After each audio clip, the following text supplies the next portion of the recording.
Author Karl निपोर्ट कहता है कि सोशल मीडिया के चलते हमारा अटेंशन स्पैन कम हो रहा है। तो 21वीं सदी के आने वाले समय में डीप वर्क एक रेयर चीज बन जाएगी और डीप वर्क करने वाला आदमी एक खजाना। तो आइए जानते हैं कि आप अपने आप को डीप वर्क के लिए ट्रेन करके दुनिया के लिए खजाना कैसे बन सकते हो। ऑथर कार्ल निपोर्ट की बुक डीप वर्क से। Very warm welcome to the brand new episode of अनाहत्स बिब्लियोफीलिया, जहां हम बात करेंगे किताबों की जो आपकी किस्मत बदल सकती है। तो चलिए शुरू करते हैं लेसन नंबर 1 से। What is deep work? Deep work है क्या? डिस्ट्रैक्शन फ्री कंसंट्रेशन के स्टेट में किया गया काम जो कि आपको दिमाग पे जोर डालने पे मजबूर कर दे। दूसरे शब्दों में कहे तो आपकी कॉग्निटिव एबिलिटीज को और आगे तक ले जाए और जिससे आप कुछ नया पा सको, अपनी स्किल्स को इम्प्रूव कर सको और जिसको कॉपी करना मुश्किल हो। हमने कभी ना कभी तो डीप वर्क किया ही होता है, चाहे वो एग्जाम की अगली रात में पूरा का पूरा पेपर का मटेरियल चार्ट जाना हो या एक ही रात में 100 पेज लिख के पूरा किया गया हुआ असाइनमेंट। और ये पूरा होने के बाद जो हमें सुकून मिलता है वो भी याद ही होगा आपको। ऑथर ऐसे डीप वर्क को अपने प्रोफेशन में अप्लाई करने की सलाह देते हैं। तो उसका उल्टा शैलो वर्क क्या है? शैलो वर्क यानी ऐसा काम जिसमें आपको दिमाग पे जोर डालने की जरूरत नहीं है। दूसरे शब्दों में कॉग्निटिव एबिलिटीज को काम पे लगाने की जरूरत नहीं है, जो हम डिस्ट्रैक्ट रह के भी कर सकते हैं और कोई भी आसानी से उसे कॉपी कर सके। शैलो वर्क में आप जितना ज्यादा टाइम स्पेंड करोगे यह आपकी डीप वर्क करने की क्षमताओं को उतनी ही ज्यादा खत्म करता जाएगा। अब डीप वर्क क्या है ये तो देख लिया, पर डीप वर्क करना क्यों है भाई? इसके जवाब में ऑथर 3 आर्ग्यूमेंट देते हैं: न्यूरोलॉजिकल आर्ग्यूमेंट, साइकोलॉजिकल आर्ग्यूमेंट और फिलोसॉफिकल आर्ग्यूमेंट। न्यूरोलॉजिकली आर्ग्यू करते कहते हैं कि हम जिस पे ध्यान देते हैं वैसा ही हमारा दिमाग सोचने लगता है और ऐसी ज्यादा चीजें हमें दिखाता है। तो अगर हम शैलो वर्क पे फोकस करेंगे तो हमारा दिमाग शैलो वर्क के लिए ट्रेन होगा और अगर हम डीप वर्क पे फोकस करेंगे तो डीप वर्क के लिए। साइकोलॉजिकल आर्गुमेंट में कहते हैं कि जाने माने साइकोलॉजिस्ट मिहाई चिक्सजेंटमिहाई कहता है फ्लो की स्थिति में, यानी कि जब आप किसी काम में डूब जाते हो इतना कि आपको समय या जगह का पता ही ना रहे तो उसको फ्लो स्टेट कहते हैं। और डॉक्टर चिक्सजेंटमिहाई के हिसाब से वो स्टेट आपको सबसे ज्यादा खुशी दे सकता है। तो डीप वर्क आपको फ्लो स्टेट में पहुंचा सकता है और आपको खुश रहने के लिए भी डीप वर्क करना चाहिए। फिलोसॉफिकली आर्ग्यू करते कहते हैं कि इस मॉडर्न वर्ल्ड के अंधेरों ने हमें इतना भटका दिया है कि हमें लगता है कि लाइफ का कोई मीनिंग ही नहीं है, जीने का कोई मतलब ही नहीं है। आज मुझे, आपको, सबको कहीं ना कहीं ऐसा लगता है कि आखिर में हमारा कोई वजूद ही नहीं है। इस बात को ओवरकम करने के लिए फिलॉसफी के प्रोफेसर हुबर्ट ड्रेफस और शॉन डोरांट कैली कहता है कि हमें किसी एक चीज में महारत हासिल करनी चाहिए। हमको एक चीज में डेप्थ में जाना चाहिए। इससे हमको हमारी लाइफ के लिए मीनिंग मिलेगा, एक पर्पस मिलेगा। तो डीप वर्क आपको अपनी लाइफ का मीनिंग ढूंढने में भी मदद कर सकता है। थर्ड लेसन जो हमें इस बुक से सीखने को मिलता है वो है बैचिंग। ऑथर कहता है कि batching will help you to perform deep work effectively. Batching of work माने आप सिमिलर टास्क को एक साथ करते हो। मान लीजिए कि आपको 2 महीने में 5 सब्जेक्ट खत्म करने हैं, तो आज ये सब्जेक्ट, कल दूसरा सब्जेक्ट, ऐसा करने की बजाय 12 दिन एक सब्जेक्ट को दे दो, दूसरे 12 दिन दूसरा और तीसरे में तीसरा। इस प्रोसेस को बैचिंग कहते हैं। पर ऐसा करना क्यों है? इसका जवाब है अटेंशन रेसिड्यूज। जब आप कोई काम ए से बी पे जाते हो तो आपका कुछ अटेंशन अब भी काम ए में रुका हुआ होता है, जिसे अटेंशन रेसिड्यूज कहते हैं। कहता है कि एक काम से दूसरे काम में शिफ्ट होने के 45 मिनट बाद तक अटेंशन रेसिड्यूज इफेक्ट करते हैं। पर अगर आप बैचिंग करते हैं तो शिफ्टिंग करना ही नहीं होगा और ये आपकी प्रोडक्टिविटी बढ़ा देगा। अगर आपको ये कंसेप्ट इंटरेस्टिंग लगता है तो अटेंशन रेसिड्यूज पे बनाया गया अनाहत्स एक्सपेरिमेंटेशन का सेपरेट वीडियो देख सकते हैं, लिंक डिस्क्रिप्शन में मिल जाएगा। Fourth, 4 approaches to deep work. Author deep work के लिए यहाँ पे 4 स्ट्रेटेजीज देते हैं। पहला है मोनास्टिक डीप वर्क। हम जो आश्रम कहते हैं ना, उसको इंग्लिश में मोनास्टिक कहते हैं। अब सन्यासी ईश्वर को पाने के लिए जैसा अप्रोच लेते हैं, वैसा ही अप्रोच हमें डीप वर्क के लिए लेना है।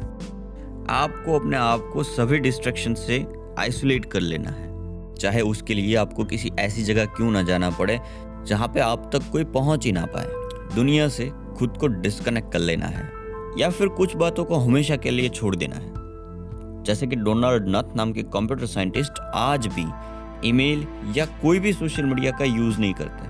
पर भाई सच बताऊँ तो ये करना मेरे तुम्हारे जैसे लोगों के बस की बात नहीं है, जो कि अभी आगे बढ़ रहे हैं। दूसरा अप्रोच है बाय मॉडल अप्रोच। इस अप्रोच के तहत हमें हमारी लाइफ के नॉर्मल मोड से कुछ दिन या महीनों के लिए डिस्ट्रैक्शन फ्री आइसोलेटेड मोड में चले जाना है। जैसे कि जय शेट्टी करते हैं। हर साल 1 महीना वो ऋषिकेश के आश्रम में बिताते हैं, जहाँ पे वे सन्यासी थे तब रहते थे। जैसे कि बिल गेट्स साल में 2 हफ्ते सिर्फ सोचने के लिए ब्रेक लेते हैं, जिसको वे थिंक वीक्स कहते हैं। इसमें वे कोई भी प्रोफेशनल काम नहीं करते, पर एक कैबिन में सिर्फ सोचने का काम करते हैं। हम में से ज्यादातर लोग तो ये भी नहीं कर पाएंगे, क्योंकि हमें जॉब से या कॉलेज से इतनी छुट्टी मिलती कहाँ है, और अगर छुट्टी मिल भी जाए तो जाए कहाँ। हम बिल गेट्स थोड़ी ना है, मतलब अभी तक नहीं बने।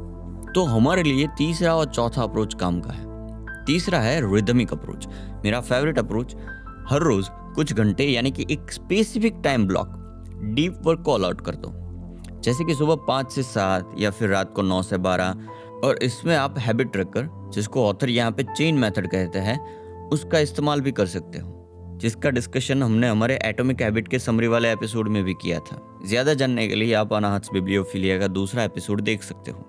बेसिकली इसमें आपको एक कैलेंडर लेना है, और आपने तय किया है उतना टाइम डीप वर्क करने के बाद आपको उस तारीख पे एक क्रॉस बना देनी है।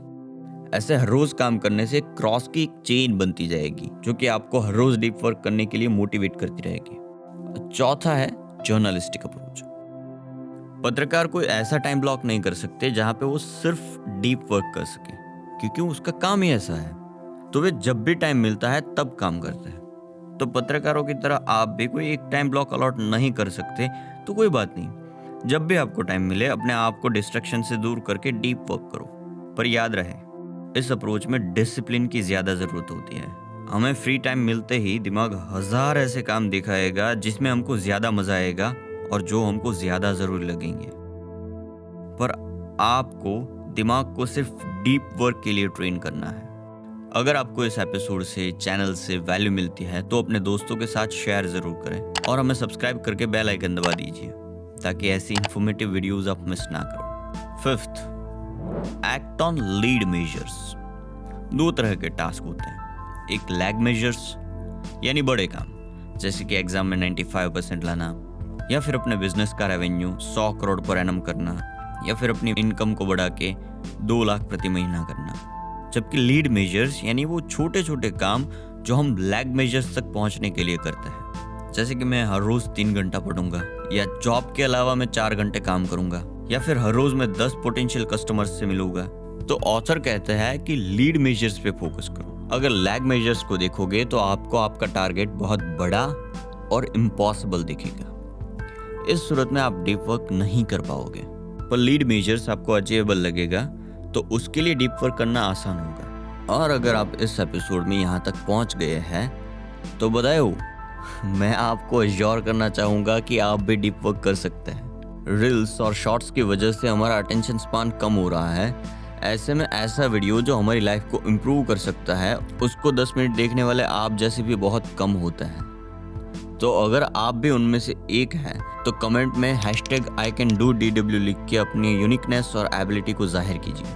अब आते हैं इस बुक के रिव्यू पे कि आपको ये बुक पढ़नी चाहिए या नहीं। पहला है कंटेंट। इस बुक का कंटेंट अच्छा है पर एक तरफा है, और कुछ बातें तो ऐसी भी है जो अप्लाई करनी ही नहीं, हजम करनी भी मुश्किल है। जैसे कि अपने दिन की हर मिनट को प्लान करके रखो। अगर ऐसा करेंगे तो जिंदगी में अनप्लान्ड की मजा ही कहाँ रहेगी।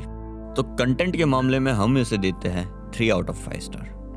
Writing style. ऑथर एक कंप्यूटर साइंटिस्ट है जिन्होंने कई सारे रिसर्च पेपर्स लिखे हैं, जो कि लिखना और पढ़ना दोनों ही मुश्किल होता है। और इस बुक में ऑथर की राइटिंग स्टाइल भी ऐसी है। बीच बीच में कई बार बुक पढ़ना इतना डिफिकल्ट हो जाता है कि बुक बोरिंग बन जाती है। तो राइटिंग स्टाइल के लिए हम इसे देते हैं 2 आउट ऑफ 5 स्टार। तीसरा, एप्लीकेबिलिटी। कुछ बातों को छोड़कर इस बुक को अपनी लाइफ में अच्छी तरह से अप्लाई कर सकते हैं, और अगर अप्लाई कर ली तो काफ़ी हेल्पफुल भी हो सकती है। तो एप्लीकेबिलिटी के मामले में 3.5 आउट ऑफ 5 स्टार। तो सवाल ये आता है कि आपको ये बुक पढ़नी चाहिए या नहीं। हालांकि सोशल मीडिया और इंटरनेट पर तो लोगों ने बवाल मचा के रखा है कि ये बुक बहुत अच्छी है और सबको पढ़नी चाहिए, पर टू बी वेरी ऑनेस्ट, आपकी इंग्लिश बहुत अच्छी है, अपनी लैंग्वेज में ट्रांसलेटेड बुक है और आपके पास समय है, तो आपको ये बुक पढ़नी चाहिए। पर समय निकाल कर ये बुक पढ़ने की सलाह हम नहीं देते। ओ हाँ, लाइक, शेयर, सब्सक्राइब, कमेंट वगैरह कुछ अपनी शक्ति भक्ति के हिसाब से कर देना, हमें हेल्पफुल होगा। तो चलिए मिलते हैं अगले वीडियो में। जय हिंद।